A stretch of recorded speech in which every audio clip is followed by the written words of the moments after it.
looking at forbidden cards that should be unforbidden.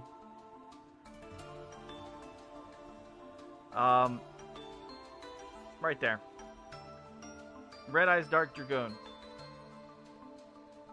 It is forbidden in both the OCG and in Master Duel, and that is only because the Japanese have a form of autism that for some reason makes them super terrified of this one particular card, while we very clearly have it at 3 copies in the TCG, and it doesn't do a damn thing.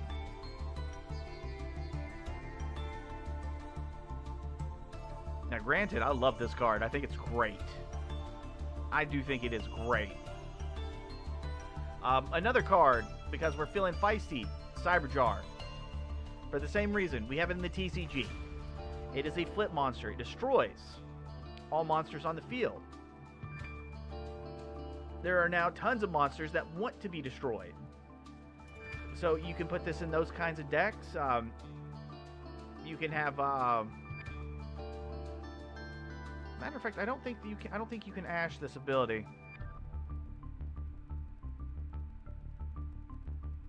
Yeah, I don't think you can actually Ash this. I don't know, maybe. The wording is a little bit weird because it doesn't say excavate, it just says reveal. And you never know if it's going to touch the field or touch the hand or whatever. But yeah, I guess that doesn't really matter. But yeah, Cyberjar. Flip monsters are relatively slow.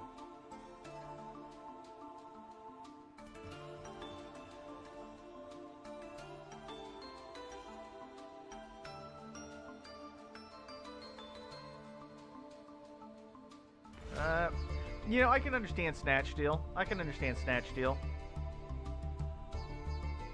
Yeah, because the thing is, it's like the real reason why Snatch Steal keeps getting like shoveled back and forth is because it's an equip card. And if it wasn't an equip card, then it probably wouldn't be banned right now. That's the big thing, is because you have Change of Heart, which is back. We have Brain Control, Mind Control. Like, there's tons of cards that allow you to steal your opponent's monster. But the fact that it's an equip card means that there's way more support for it just in general. It's the same kind of issue with Premature Burial. Premature Burial is super good. It's only 800 life points, and it's roughly a Monster Reborn. And it's searchable. What's that one Frankenstein? That card was crazy when it wasn't banned in Master Duel, then it got banned. Are you talking about Cyberstein? It's mostly like it's like a mix between like FTK and OTK. It's a little shit like that, because it's like players have treated life points as just another resource, and as long as your life points don't hit 0, you don't lose. That's the big thing. You don't lose. So if you have the 5,000 to pay it, get a fusion monster from your extra deck in attack position. There were tons of different uses for this. Matter of fact, in the TCG, we didn't have this card for years.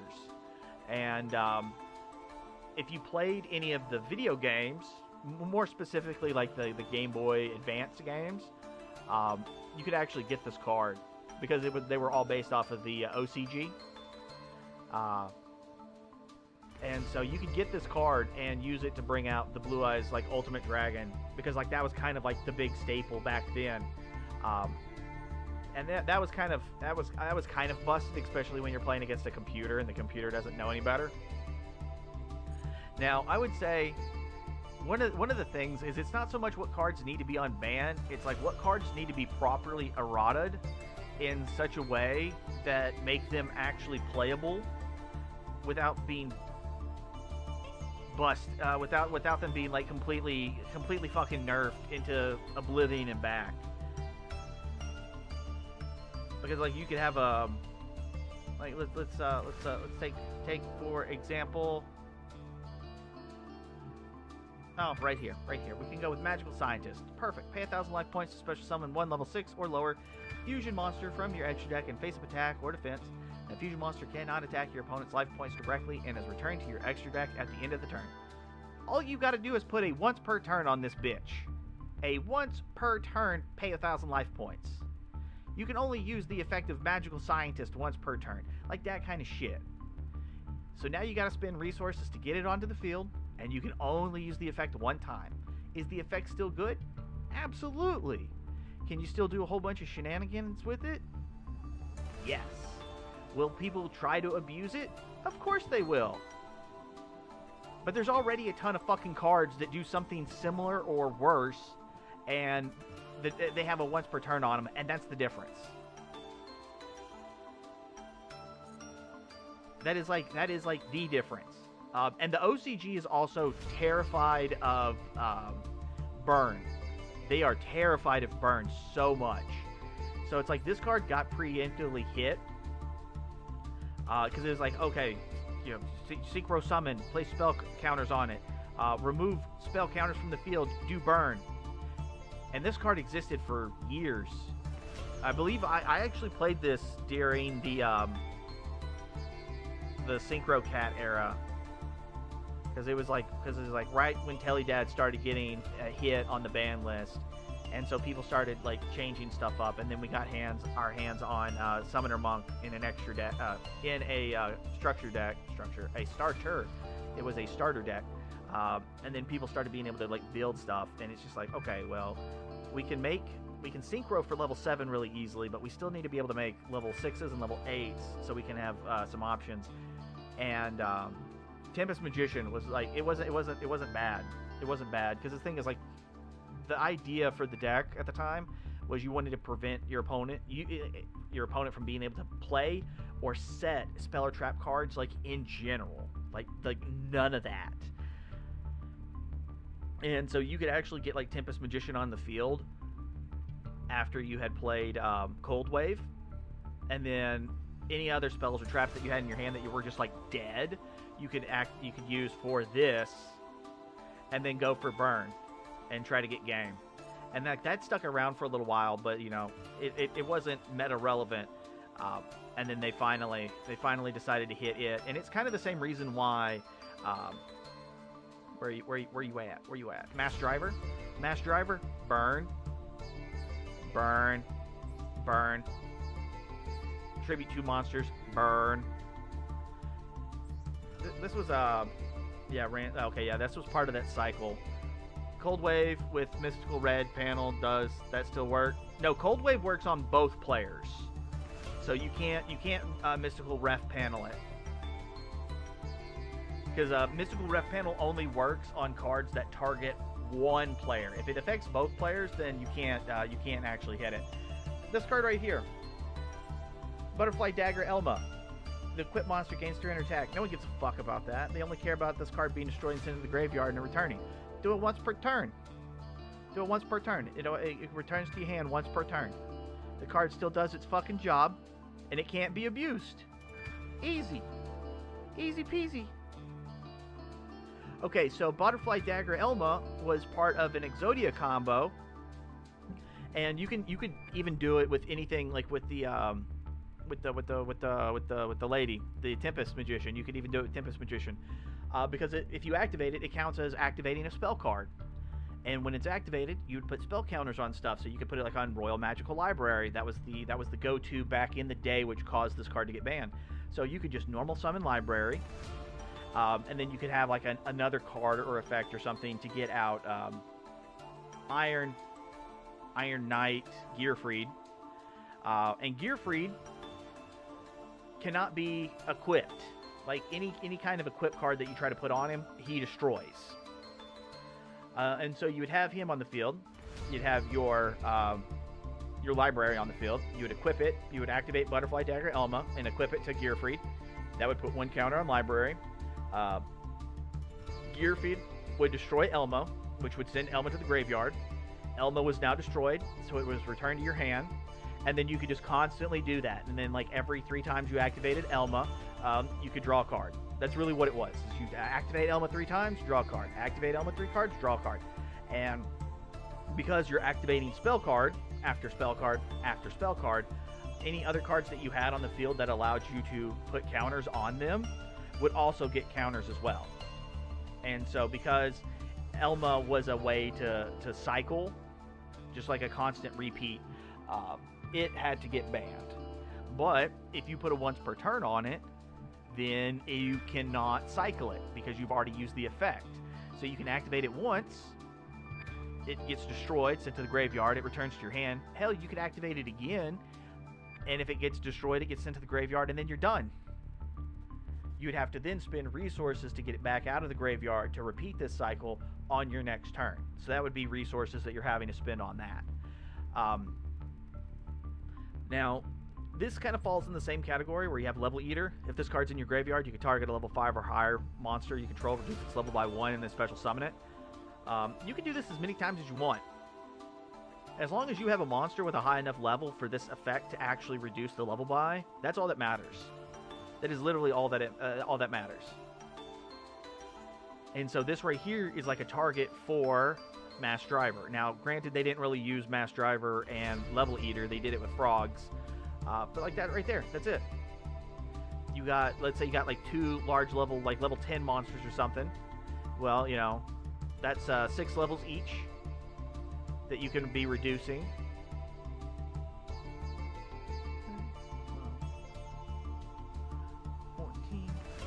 Yeah, that would be like an easy, whatever 14 times 400 is. And that's just between Level Eater and 2 monsters. Like, there's all kinds of other kind of plays and combos and stuff that you would be able to do. Because, like, let's say you took those two low level 10 monsters, you lowered the levels down enough, you kept tributing Level Eater over and over. Now you have 2 level 4s. You could overlay them into something. You could link off. You could just keep making plays. But the fact is it's right here. Just tribute a monster, and Level Eater don't care. Tribute it as many times as you want. But yeah, I think it's more like proper erratas. And then, like, Cannon Soldier, I actually think Cannon Soldier and Amazoness Archer don't need erratas. I really don't. I think that if they are getting abused, there are other cards that are the problem, and then these cards are simply benefiting from it, is really what it is. You know, and like right now, like Block Dragon is banned, and Block Dragon and that Snake Eyes Flamebird Dragon are almost the exact same thing. They are almost identical. So right now, because Block Dragon is kind of stuck with just being like, it's Earth, and that's pretty generic. So it's like you have Earth and then you have Rock. So that leaves it a little bit more open compared to the Snake Eyes.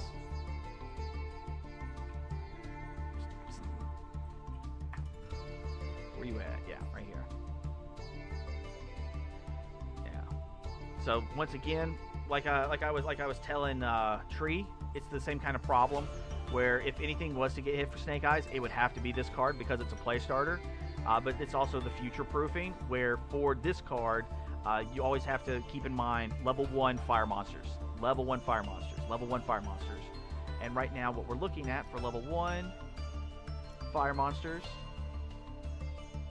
we don't have like a ton of great options, especially for Master Duel. There are more that it kind of exist. But right now we have like a whole bunch of what I guess you would say is trash. But we have archetypes that actually work into it. Right now, Infernoble Knights work into it. We got some generic fire. You know, obviously generic fire. Flame Veil Guard. It's a tuner. And it's a dragon, so that works with cards of consonants.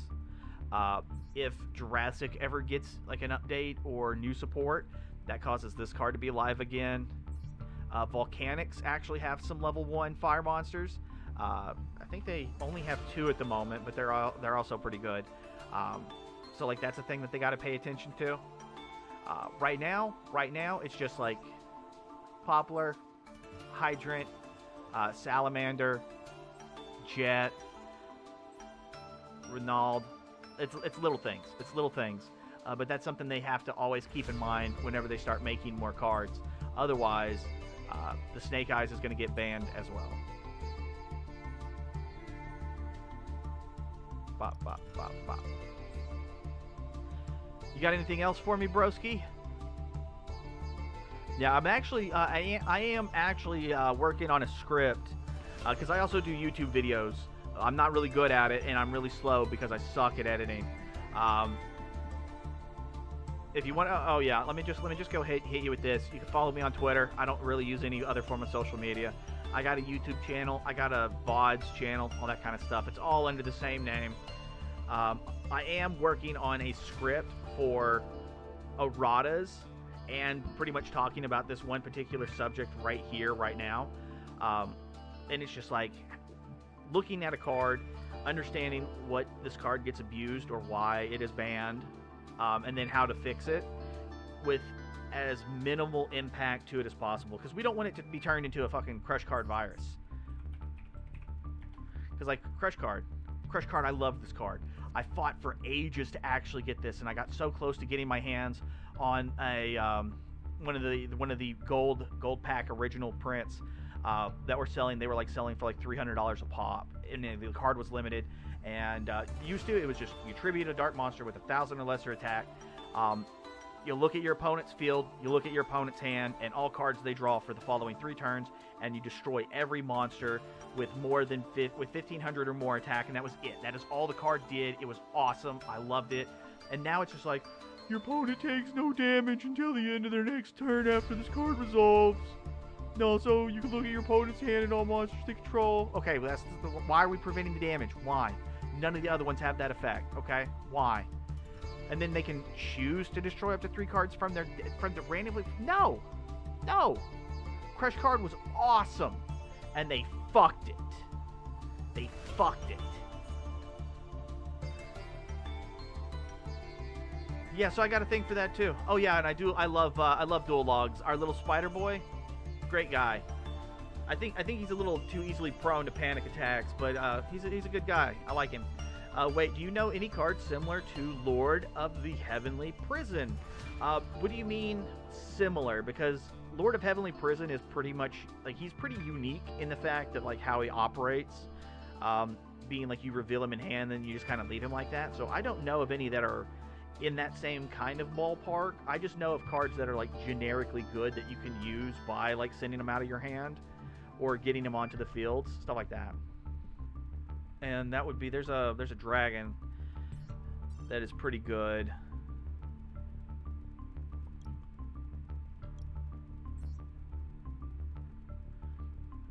And so when you say Heavenly Lord, this was like the first card I could think of.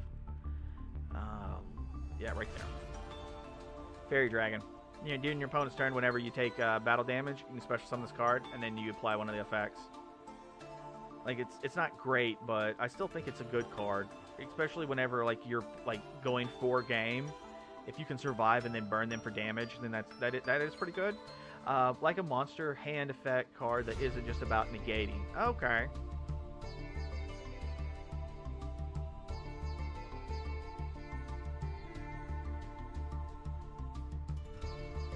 I think it's Rainbow Karibo?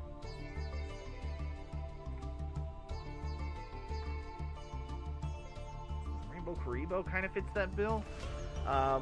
When your opponent declares an attack, you can target the attack and then it can attack. And if it declares a direct attack and it's in the graveyard, you can special summon this card, banish it when it leaves the field.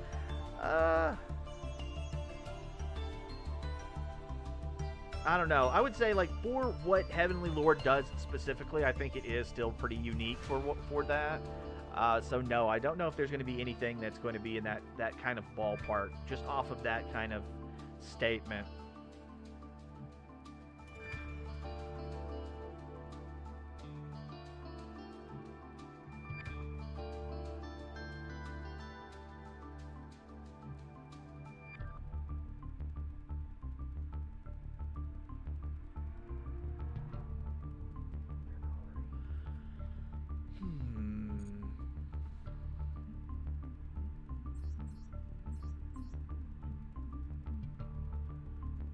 No, fuck.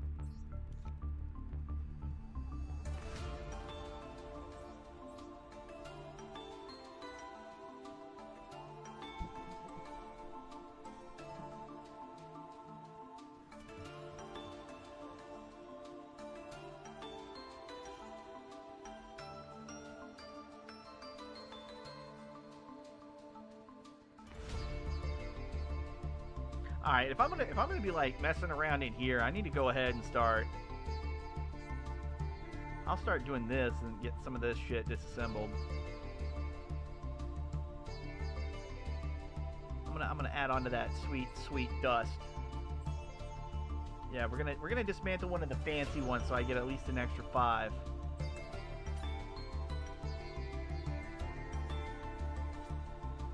I think 2 is gonna be good enough.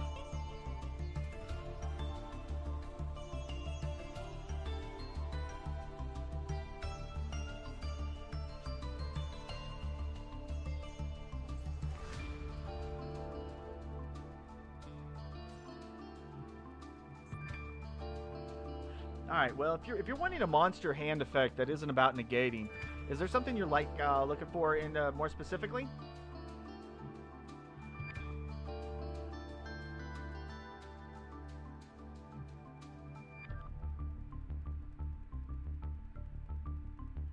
Oh, bro, I'd love to make me some proper Earth machines. That would be awesome.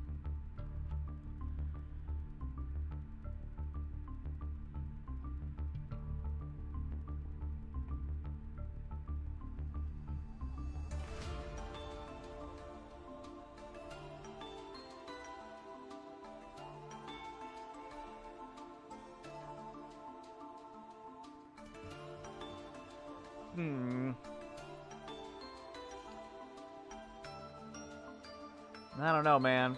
Kind of offhand, I can't really think of anything. Because I know, like, almost all of the hand traps are designed around negating of some sort.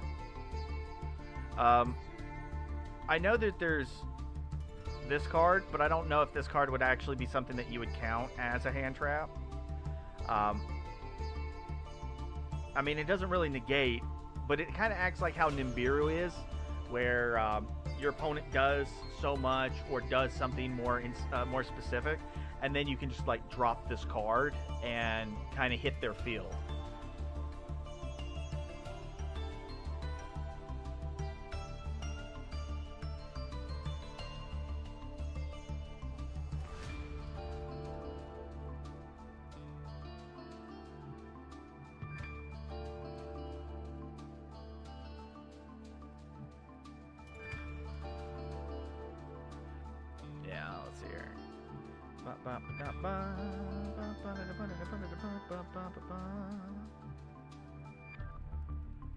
Yeah, I actually don't know how well this card will work against Snake Eyes.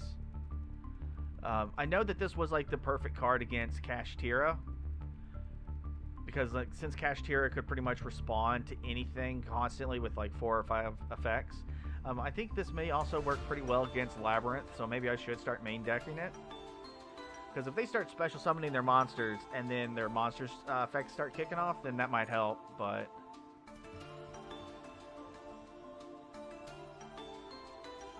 Yeah, we got negate. We got... It's not so much a negate as much as it is a prevent, a floodgate. Because, you know, drawing Lockbird, you know, your opponent draws 1 card, drop it on them, then they're kind of fucked. Obviously, Max C, that's a negate. That's a negate. Ghost Reaper. Alright, Ghost Reaper does some shenanigans. I don't think this is a negate. If your opponent controls more monsters than you do, you can discard this card, reveal one card in your extra deck, then look at your opponent's extra deck. Also banish all cards in their extra deck with the same name as the revealed card. You can only use Ghost Reaper and Winter Cherries once per turn. Yeah, I think there's like also 2 traps. Grave Root or something like that. Under Root, Upper Root. They do something kind of similar. Spooky Dogwood. During either player's turn except the end phase, you can discard this card, apply this effect this turn. Each time your opponent special summons an effect monster during the main phase or battle phase, you gain life points equal to that monster's attack, and then if you didn't gain any life points, your life points are halved. I actually really like this card. One, I think the art is super cute. The only issue is that because you gain life points, there's not really any kind of deck that benefits from gaining a ridiculous amount of life points. So it's not really ever played. Yeah, a row mage is one thing, but a row mage also requires that your life points are higher than your opponent. And if you're going second, then it's still not going to help you. That's the big thing. Is like you'd have to play a row mage, and then always go first, and then have that spooky dogwood in hand. Once if you can kind of get to that state, then you could get off with a lot of effects. But if you can't, then it's just going to be like a small slew of dead cards. Because I think that's like one of the bigger problems with a row mage is that your life points have to be higher. God. See.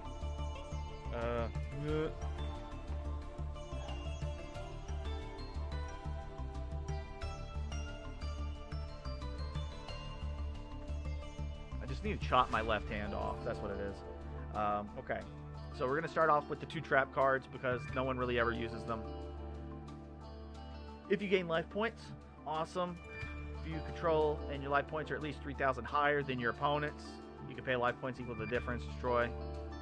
Alright, so at least that first part of the effect is if you gain life points. That's pretty cool. But the other one requires you to have way more. Ooh, Blessed Winds. Ooh, good. Blessed Winds looks like it's not shit. Send a plant from your hand to graveyard, gain 500. Target a plant in your graveyard, shuffle it, gain 500. Pay 1,000, special summon 1 from your graveyard. Alright, Blessed Winds is blessed indeed. Humid Wind, you can pay 1,000, add a 1 aroma. If your life points are lower than your opponent's, you can gain 500. Okay. Once per turn, you gain 500. Also, monster control, gain 500. Gain 1,000. Okay. Gardening. If you normal special summon aroma, gain 1,000. Declares an attack while your life points are lower. Okay, so that's pretty good. You can special summon. Alright. We don't need aroma jar. Alright. Kananaga. While your life points are higher than your opponent's, monsters your opponent controls lose 500 attack and defense. Once per turn, you gain life points. You can target a spell trap card your opponent controls, return it to the hand. Rosemary. If your life points are higher than your opponent's, if a plant monster you control attacks, your opponent cannot activate monster effects until the end of the damage step. Once per turn, if you gain life points, you can target a face-up monster on the field, change its battle position. Majorum. While your life points are higher than your opponent's, while you take no battle damage from attacks involving plant monsters. Yeah, so it's like all the monsters seem to have the if your life points are higher. While your life points are higher. Why your life points are higher. Yeah, if the monsters all have like the effects that require your life points to be higher. I think that's the problem. If it was just simply like if you gain life point, if you gain life points by the effect of an Arrow Mage monster, then this effect will always trigger. Nah, silly game. I wish it remembered your previous default locations because having it to default to middle after you already moved things is not middle. Tried making Sanctuary in the Sky a Royal Mage deck, but it failed. Yeah. Sanctuary in the Sky, that's also like fairy based though, and these are all plant girls. So there's already going to be a little bit of contradicting on that. I think the thing would be if you know, maybe like some of the better ones where it's like, hey, you know, you have to have more life points if you want this sweet draw. Like, okay, I can understand that. And at least the trap cards and the spell and trap cards, they're not limiting you as much. So that would help. That would help. Set up a slight little board. Maybe try to get at least 1 floodgate in or something. And then drop a spooky dogwood on them.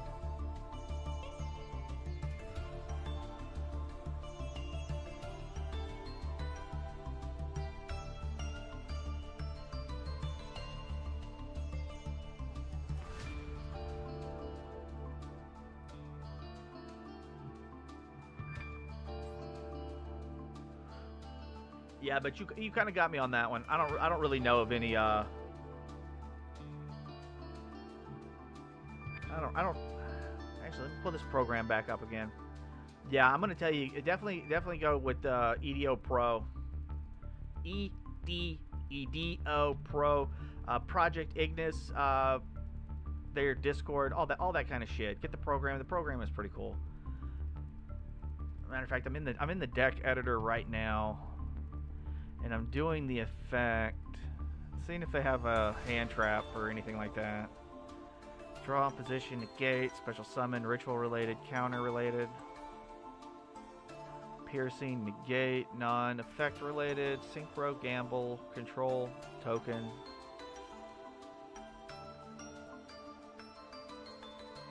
No, they don't really seem to have anything that separates that out.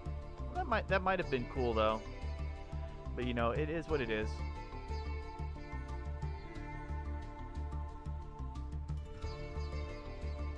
The fuck is that thing? Pebble. Oh, G Golem. That's right, G Golem, because that's the one with the water rock and shit.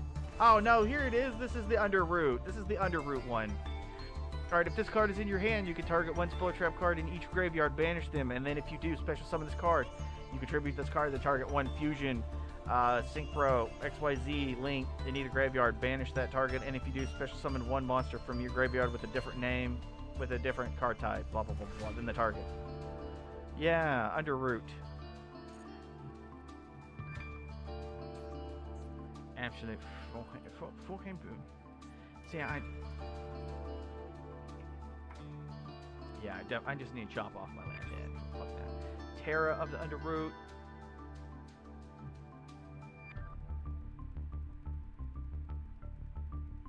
The art is like awesome. It is so cool. The effect is kind of shit though. Target one card your opponent controls and one card in their graveyard. Send the card field to the graveyard. If you do, set the other one. This card has no business being an ultra rare fucking card. It has no reason. Super rare, maybe. You're doing the little flippy floppy. Maybe ultra rare if it's just one card in either player's graveyard, because it does say set. And then maybe I could see this being ultra rare if you could take like a shit monster from your graveyard or something. Because imagine, like, I know Sandgin and Witch of the Black Forest, they had an errata. They're not as good as they used to be. But if you had, like, one of those monsters in your graveyard, you hit Terror of the Overroot, you get rid of one of your opponent's monster, one card your opponent controls, and then you, like, set a Sandgin or something onto their field. Once it leaves their field, it goes to your graveyard. You would get the search off of that. And then I would say, okay, Terror of the Overroot would then be legitimately good. A little combo heavy, maybe a little situational, but way better. Target a card in your opponent controls and one card in their graveyard, and then you flippy floppy. Nah, fam. Not as it is. If they couldn't respond to it, or maybe it didn't target, then I could understand it. But it's like, oh, well, you target. Well, what if they don't have anything that can be targeted? And I say this because I did play the more protective route of the Makanko, so it's like, if I can get Wind Dancer and an equip on her, you can't target either one of them. So Terrors of the Overroot ain't gonna do shit. But I guess that's enough rambling from me. I think I'm gonna call it for tonight, and I should be back on tomorrow.